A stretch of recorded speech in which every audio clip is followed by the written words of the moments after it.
एक शहर जिसकी खूबसूरती ही उसकी पहचान है, उस शहर में अचानक एक सुबह 10 बजे 10वीं कक्षा में पढ़ने वाले दो छात्र आपस में होमवर्क को लेकर के झगड़ा करने लग जाते हैं।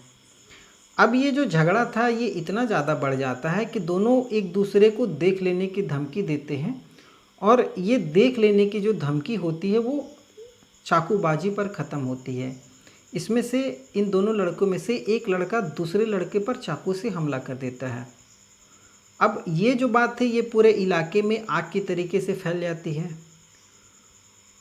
लोगों के मन में एक अजब बेचैनी हो जाती है कि आखिर बात क्या हुआ, ऐसा क्या हुआ कि एक लड़का दूसरे लड़के पर चाकू मारा। जब लोग इन बातों को पता करने की कोशिश करते हैं तो उनमें ये बात और फैल जाती है कि एक दूसरे समुदाय के व्यक्ति ने हमारे समुदाय के व्यक्ति के ऊपर हमला कर दिया है चाकू से। अब ये जो पूरी घटना थी ये 2022 में उसी शहर में घटी एक घटना की याद दिला देता है, जिससे लोग आक्रोशित हो जाते हैं। लोग धीरे धीरे एकत्रित होने लग जाते हैं, पूरे बाज़ार को बंद कर दिया जाता है, पुलिस प्रशासन एक्टिव हो जाता है, लोगों को समझाने की कोशिश करता है, लेकिन लोग जो थे वो मानने को तैयार नहीं थे। लोगों की एक ही मांग थी कि जो भी व्यक्ति दोषी है उसे तुरंत पकड़ा जाए, तुरंत उस पर कार्रवाई की जाए, तुरंत उसे सज़ा दिया जाए। लेकिन पुलिस बार बार ये कह रही है कि दोषी को पकड़ने के लिए समय दिया जाए, केस की जांच पड़ताल की जाएगी, जो भी आरोपी होगा उसे सख्त से सख्त सज़ा दी जाएगी। लेकिन लोगों की बस एक ही मांग थी, उसे तुरंत पकड़ा जाए। अब इसी बीच में भीड़ इतनी ज़्यादा इकट्ठा हो जाती है और लोग एकत्रित हो जाते हैं। देखते ही देखते लोग उग्र हो जाते हैं और उस शहर को आग के हवाले कर दिया जाता है। कई गाड़ियों में आगजनी की जाती है। लोग ये भूल जाते हैं कि ये किसकी गाड़ी है, मेरे समाज की गाड़ी है, दूसरे समाज की, दूसरे समुदाय की गाड़ी है। कई गाड़ियों में तोड़फोड़ की जाती है, कई गाड़ियों में आग लगा दिया जाता है और देखते ही देखते पूरा शहर जलने लग जाता है। उस शहर के कलेक्टर, पुलिस अधीक्षक सभी लोगों से निवेदन करते हैं जैसे तैसे मामले को शांत करवाया जाता है, लोगों को विश्वास दिलाया जाता है कि इस मामले में उचित कार्रवाई की जाएगी।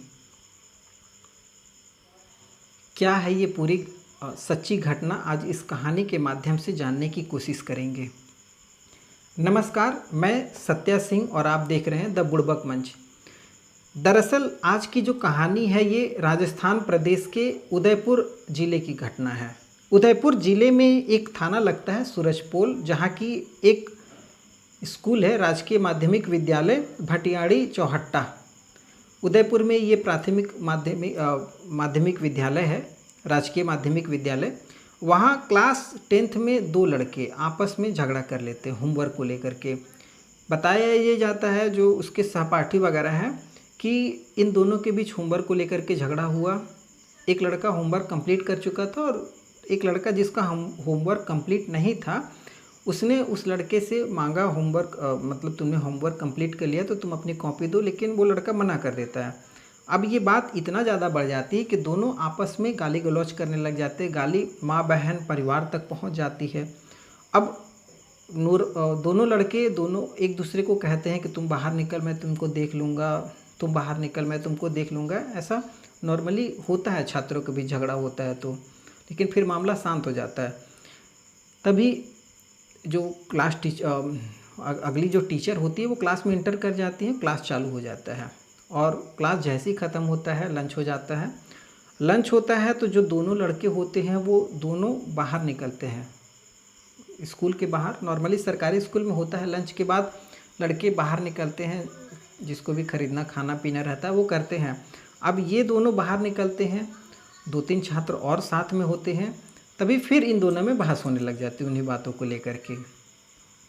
बहस इतना ज़्यादा बढ़ जाता है कि एक छात्र जो अपने जेब में चाकू रखा हुआ था वो चाकू निकालता और सामने वाले छात्र पर हमला कर देता, उसकी जांघ पर इतना तेज वार करता है कि वहाँ खून का फव्वारा फूट जाता है, काफ़ी ज़्यादा खून निकलने लग जाता है। अब ये जो पूरी घटना थी वहाँ जो 2-3 और छात्र थे वो देख करके डर जाते हैं, मतलब अपनी ज़िंदगी में उन्होंने कभी ऐसा नज़ारा नहीं देखा था। उनमें से एक छात्र दौड़ते चिल्लाते अंदर स्कूल में प्रवेश करता है, प्रिंसिपल को टीचर को ये पूरी जानकारी देता है। टीचर और जो भी प्रिंसिपल होते हैं वो बदहवास स्कूल के सभी लड़के दौड़ते हुए वहाँ पहुँचते हैं। तभी 2 छात्र और बाहर होते हैं, जिनमें से एक छात्र हिम्मत करके अपना टी शर्ट निकाल करके उस छात्र की जांघ पर बांधता है और खून रोकने की कोशिश करता है। खून जैसे तैसे रोकता है और एक छात्र अपनी स्कूटी निकालता है और उस स्कूटी पे उस घायल छात्र को बैठाता है और पास के ही एक एमबी अस्पताल है वहाँ लेकर के जाता है। और जो आरोपी छात्र होता है, जो हमला किया रहता है, वो मार करके यहाँ से भाग गया रहता है। अब अस्पताल वो लड़के जो जिस पर हमला हुआ था वो पहुंचता है, 2-3 छात्र और होते हैं, स्कूल के प्रिंसिपल, टीचर सभी पहुंच जाते हैं। डॉक्टर जानने की कोशिश करता है कि आखिर हुआ कैसे है। डॉक्टर इलाज में लग जाता है, लेकिन जब इस तरीके की घटनाएं घटित होती हैं तो डॉक्टर हमेशा जानने की कोशिश करता है कहीं ये पुलिस केस नहीं है या किसी ने मारा है ये वो। तो पता चलता है, डॉक्टर को ये सारी चीज़ें बताई जाती है कि इस तरीके से घटना घटी है। तो डॉक्टर पुलिस को भी इन्फॉर्म कर देता है। पुलिस के साथ साथ स्कूल वाले उस परिवार को भी इन्फॉर्म कर देते हैं जिसके बेटे पर हमला किया गया है। उस परिवार को एमबी अस्पताल आने के लिए बोला जाता है और उस परिवार में उसकी माँ, उसकी बहन और एक पिताजी जो कि कुवैत में काम कर रहे हैं। इन लोगों को ये बात बताई जाती है। माँ और बहन रोते बिलखते अस्पताल पहुंचती है। पिता जो कुवैत में थे, उनको ये समझ ही नहीं आ रहा था कि मेरे बेटे के साथ ऐसा हो कैसे गया है। मतलब एक बेचैनी थी कि कितना जल्दी हम भारत पहुँचे और अपने बेटे को देखिए जिसके साथ ये घटना घटी है। इतना सब कुछ चल रहा था। अब ये जो पूरी घटना की जानकारी होती है, वहाँ स्थानीय बाज़ार में, लोकल बाज़ार लगता है, उस बाज़ार में ये पूरी घटना की जानकारी फैल जाती है। घटना की जानकारी फैली यहाँ तक तो ठीक था, लेकिन उस घटना में ये भी पता फैला कि एक दूसरे समुदाय के व्यक्ति ने, जो कि विशेष समुदाय से आता है, उस समुदाय के व्यक्ति ने हमारे समुदाय के व्यक्ति पर चाकू से हमला कर दिया है। अब ये बात जैसे ही लोग सुनते हैं तो उनको 2022 में कन्हैया लाल की जो हत्या की गई थी वो घटना कौंध जाती है, दौड़ने लग जाती है। अब लोग आक्रोशित हो जाते हैं। लोग आक्रोशित होते हैं, धीरे धीरे वो जमा होने लग जाते हैं उस अस्पताल पर जहाँ पर उस बच्चे का इलाज चल रहा था। डॉक्टर काफ़ी कोशिश कर रहे थे, अपने तरीके से लगे हुए थे। बच्चा बेहोश था, उसका ब्लड इतना ज़्यादा निकल चुका था कि वो मतलब एकदम बेहोश था। अब सभी लोग उस अस्पताल, एमबी अस्पताल में जमा होने लग जाते हैं। अब धीरे धीरे लोग आक्रोशित होने लग जाते हैं। पुलिस को भी इन्फॉर्म हो ही गया था तो पुलिस भी पहुंच जाती है। पुलिस जब देखती है कि माहौल बिगड़ रहा है, लोग काफ़ी ज़्यादा एकत्रित हो चुके हैं, माहौल ख़राब हो सकता है, तो पुलिस अपने तरीके से पूरी व्यवस्था कर रही होती है। इसी बीच भीड़ इतनी ज़्यादा वहाँ जमा हो गई कि लोग मतलब अब पुलिस ये मांग करने लगे कि अब इस पे जो कार्रवाई हो आपको तुरंत करना पड़ेगा। आप आरोपी को तुरंत पकड़िए, तुरंत सज़ा दीजिए और जो भी उचित कार्रवाई हो उसको तुरंत कीजिए। लेकिन पुलिस के लिए भी ये तुरंत, तो भाई किसी भी चीज़ों को करने के लिए कुछ समय तो देना पड़ेगा आपको, पुलिस को। तो पुलिस भी समय की मांग करती है कि ठीक है, जो भी सख्त से सख्त कार्रवाई होगी वो हम करेंगे, लेकिन उसके लिए कुछ समय दीजिए। लेकिन भीड़ जो थी वो समय देने के लिए तैयार नहीं थी।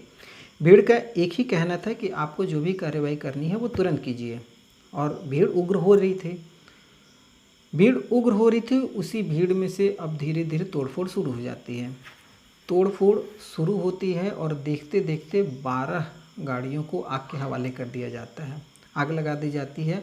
अब आग लगाने में ये कोई भी नहीं देख रहा है कि ये किस समुदाय की गाड़ी है, मेरे समुदाय की है या दूसरे समुदाय की गाड़ी है। वो किसी की भी गाड़ी हो, उसमें आग लगा दी जा रही है। लगभग 15-16 गाड़ियों में जमकर तोड़फोड़ किया जाता है। उसमें भी ये नहीं देखा जाता है कि मेरे समुदाय की या दूसरे समुदाय की, उसमें भी तोड़फोड़ किया जाता है। अब पूरा माहौल बिगड़ चुका था। अब ये पूरी जो घटना की जानकारी है ये ऊपर प्रशासन तक पहुंच चुका था, सरकार तक पहुंच चुका था, मुख्यमंत्री भजन लाल शर्मा तक ये पूरी बात पहुंच चुकी थी। पुलिस पर भी दबाव हो गया, कार्रवाई आपको तुरंत करनी है। पुलिस भी अपने तरीके से, कलेक्टर 2-3 बार अपना वीडियो निकाले, लोगों को तक पहुंचाएं कि आप शांति बनाए रखें। काफ़ी लोग आगे आए कि शांति बनाए रखें, जो भी उचित कार्रवाई होगी वो की जाएगी। जैसे तैसे लोगों को शांत करवाया गया, मामला शांत हुआ धीरे धीरे। पुलिस धारा 163 लागू भी कर देती है उस इलाके में और इंटरनेट जो है वो बंद कर दिया जाता है। इंटरनेट बंद हो जाता है, पूरा बाज़ार जो होता है वो एकदम सुनसान हो जाता है।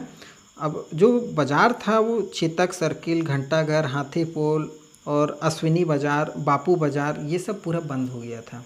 अब ये पूरे बाज़ार में एकदम सन्नाटा पसरा हुआ था, कहीं कोई लोग नहीं, सब बाज़ार बंद है, लोगों ने बाज़ार बंद करवा दिया था। अब प्रशासन पर बहुत ज़्यादा दबाव कि अब भाई आखिर पहले प्रशासन पता तो करे कि ये घटना आखिर घटी कैसे है और वो जो आरोपी है वो कौन है। तो पुलिस जब जांच पड़ताल करती है तो उस स्कूल के ही 2-3 लड़कों से जब पूछताछ की जाती है तो लड़के बताते हैं कि इन दोनों के बीच किसी बात को लेकर के विवाद हुआ। अब इसमें जो ये लड़का जो था जिसने चाकू से हमला किया है, ये लड़का शुरू से ही थोड़ा सा आप कह सकते हैं बदमाश किस्म का। अब ये बदमाशी परिवार से है या किसी और से है, ये तो खैर परिवार वाले ही जाने, लेकिन ये लड़का अपने ही मोहल्ले में किसी लड़के को मारने के लिए चाकू खरीद कर ले आया था, लेकर रखा हुआ था अपने पास में। किसी और अपने मोहल्ले में किसी दूसरे लड़के से झगड़ा था। अब इसकी मानसिकता पकड़िए कि ये लड़का चाकू मारने में ज़रा सा भी डर नहीं है, चाकू मार देता, अगर इसे नहीं मारता तो किसी और को मार देता जिससे इसका झगड़ा था। अब वो चाकू ख़रीदा था कि अपने मोहल्ले में उस लड़के को मारेंगे जो उससे झगड़ा पंगा चल रहा, और ये चाकू अपनी जेब में रखा हुआ था, स्कूल बैग में लेकर के आया था। अब उस दिन इस लड़के से झगड़ा हो जाता है। इस लड़के का नाम देवराज होता है जिस पर चाकू से हमला किया गया। अब देवराज पर वो लड़का चाकू से हमला कर देता है और उस हमले में आज रक्षाबंधन का दिन है, आज उस लड़के की मौत हो जाती है।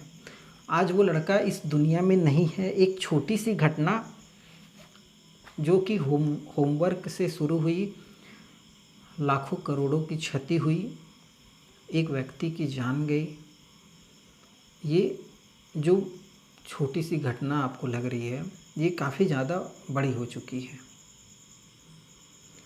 और सरकार प्रशासन सभी एक दूसरे को समझाने की कोशिश कर रहे हैं, लोगों को इस मामले को कैसे भी शांत रखा जाए, लोग शांत रहें, किसी ऐसे कदम को ना उठाएं जिससे किसी दूसरे को क्षति पहुंचे, हानि पहुंचे, किसी सार्वजनिक संपत्ति को नुकसान ना पहुंचाया जाए।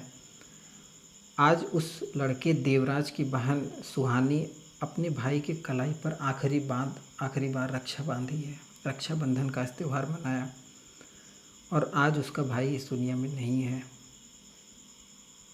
खैर इन सब चीज़ों के बीच जो लोगों की मांग थी कि जो आरोपी है उसके खिलाफ़ सख्त कार्रवाई होनी चाहिए और प्रशासन पुलिस ने भी बहुत त्वरित कार्रवाई भी की है। उस आरोपी को पकड़ा गया है, पकड़ करके न्यायालय में पेश किया गया, वहाँ से उसे बाल सुधार गृह भेज दिया गया है और जो आरोपी का पिता है उसको भी गिरफ्तार कर लिया गया है।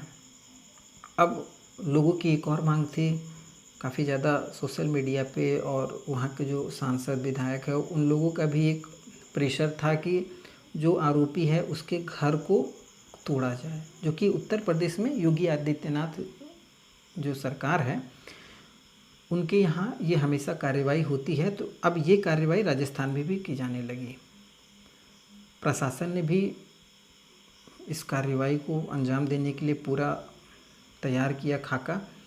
इसमें वन विभाग की टीम और पुलिस अधिकारी जितने भी थे, आला अधिकारी और जो आप डेवलपमेंट अथॉरिटी कहें, ये सभी उस मकान पर पहुंच जाते हैं, नोटिस देते हैं और उस मकान को इलीगल बताते हैं कि ये जो मकान है ये वन विभाग की ज़मीन पर बना हुआ है। उस मकान को नोटिस दे करके उस मकान को तोड़ दिया जाता है। अब जैसे ही वो मकान टूटता है अब एक और नया बखेड़ा खड़ा हो जाता है। अब होता है ऐसा है कि जिसका वो मकान था वो कोई और व्यक्ति है और जो आरोपी है ये उस मकान में किराए पर रहता था।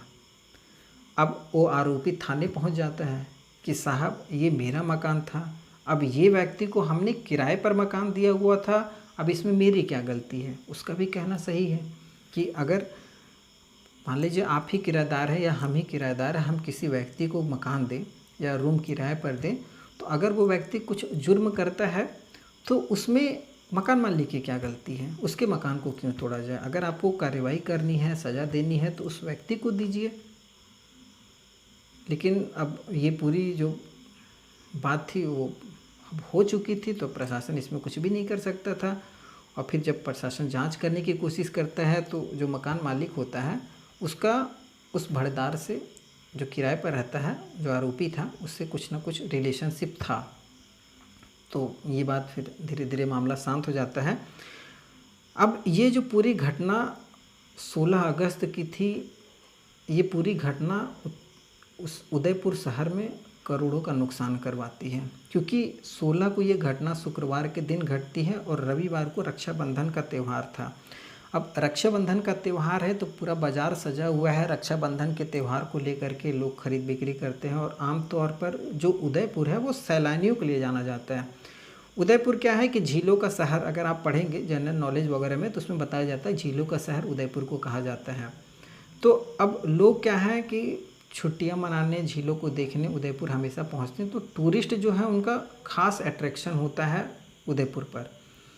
और जो वहाँ के बिजनेसमैन हैं उनका भी टूरिस्ट की बदौलत अपना भरण पोषण परिवार चलता है। अब जो भी टूरिस्ट थे, अब ये आगजनी होती है, इस आगजनी में जितने भी टूरिस्ट वहाँ पर गए होते हैं वो वहाँ से निकलने की कोशिश करने लग जाते हैं कि जितना जल्दी हो सके यहाँ से भागो, क्योंकि अगर मामला बढ़ा तो हम हो सकता है यहाँ फंस जाएंगे, कुछ भी हो सकता है हमारे साथ भी। और जो उदयपुर जाने वाले थे घूमने के लिए, क्योंकि शुक्रवार की ये घटना है तो शनिवार और रविवार ये छुट्टी का समय होता है तो लोग इस समय ज़्यादा जाते हैं और रक्षाबंधन भी है। अब जो जाने वाले थे वो भी अपना टूर कैंसिल कर दिए कि अगर पता नहीं गए, मामला बढ़ा तो कुछ भी हो सकता है। और इंटरनेट पहले से बंद है, लोगों धारा 163 भी लागू है। और आज जब वो लड़का मर चुका है देवराज, तो अब आगे हो सकता है कि इंटरनेट फिर से बंद रहेगा। तो अब जो हो सकता है सैलानी वहाँ अभी भी ना जाएं। तो जो गाड़ियों का नुकसान हुआ वो अलग, और जो टूरिस्ट हैं वो नहीं जा रहे हैं वो अलग, जो थे वो वहाँ से निकल के वो अलग। अब इन सब का जो अगर पूरा भरपाई का आकलन किया जाए तो लगभग 30 से 35 करोड़ रुपए का नुकसान उदयपुर को हो चुका है इस पूरी घटना से। आगे भी हो सकती है क्योंकि इंटरनेट बंद है, लोगों का आवागमन बंद है, टूरिस्ट नहीं जा रहे हैं, तो हो सकता है। और पुलिस भी अपने तरीके से पूरी मुस्तैद है, लोगों को समझा रही है, लोगों को जागरूक कर रही है। लेकिन इस प्रकार की जो घटनाएं हैं वो समाज को एक बार सोचने पर मजबूर कर देती हैं कि आखिर इस तरीके की मानसिकता होती कैसी है कि एक लड़का जो इतनी कम उम्र में किसी को चाकू मारने का मादा रखता है, जिगरा रखता है, वो चाकू मार भी देता है। आखिर समाज क्या सिखा रहा है, परिवार क्या सिखा रहा है अपने बच्चे को। इस कहानी को सुनाने का उद्देश्य बस एक ही है कि आपको जागरूक करना। कभी भी छोटी मोटी बातों को लेकर के किसी के साथ बहस ना करें। किसी भी बातों पर अगर आपको लग रहा है कि मामला बढ़ रहा है तो वहाँ झुक जाएं, क्षमा मांगे, हट ले पीछे, इसमें ही भलाई है। जैसा समय चल रहा है, जैसा ज़माना चल रहा है।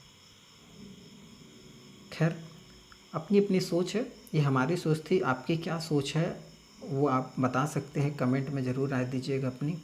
और इस कहानी को और भी लोगों तक शेयर करने की कोशिश कीजिएगा। तब तक के लिए जय हिंद।